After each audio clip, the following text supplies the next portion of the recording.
memasuki ruang persidangan.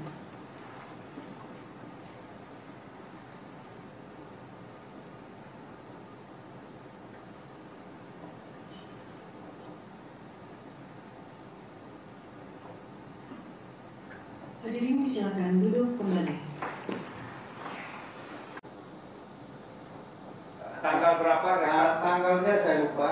Ya, tanggal lupa berapa Pak? Tanggal 3 yang mulia, 3 Desember. 3 Desember, 1 hari selesai? 1 hari selesai. Oke, Bapak hadir ya? Saya Mengikuti dari awal sampai akhir? Untuk sidang PHP perkara pilkada di Kabupaten Berau, ini menarik karena masuk ambang batas sekitar 600-an. Nah, yang dipersoalkan itu berkaitan permasalahan di TPS, ada tuduhan pembukaan kotak suara di 4 TPS, sama ada pemilih yang dianggap tidak sah. Nah, tadi dari pihak KPU telah menunjukkan bahwa tidak ada pembukaan kotak suara, karena kotak suara itu kondisinya tidak terbuka. Permasalahan yang kotak suara itu karena di 4 TPS tadi itu tutupnya tidak disegel, dan itu tidak ada masalah karena tidak merubah hasil, tidak ada pembukaan kotak, jadi aman begitu ya.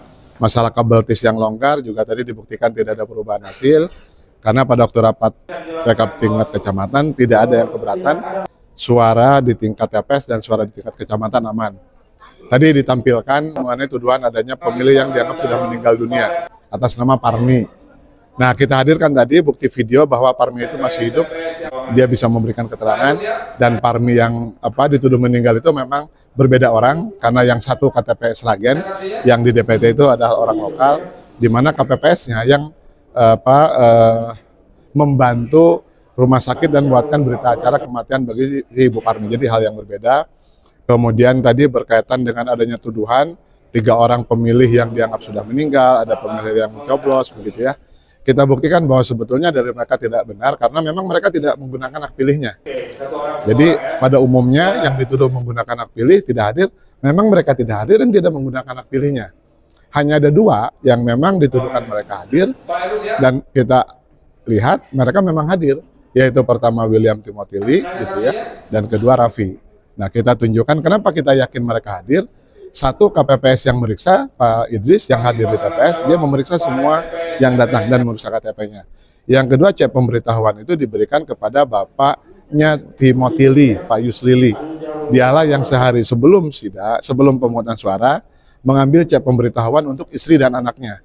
Nah, pada hari H, Pak Yusli itu hadir, gitu. Jadi tidak benar kalau Timothy Lee tidak hadir, sehingga kami anggap ini tidak akan ada yang memenuhi unsur PSU. Karena kalau pemungutan suara itu, 1 ada pembukaan kotak yang di luar aturan. Dalam perkara ini tidak ada kotak yang dibuka. Semuanya tetap terkunci rapat, tidak ada perubahan hasil. Yang kedua, apabila lebih dari 1 pemilih yang tidak sah menggunakan hak pilihnya lebih dari 1 kali di TPS yang sama atau di TPS yang berbeda.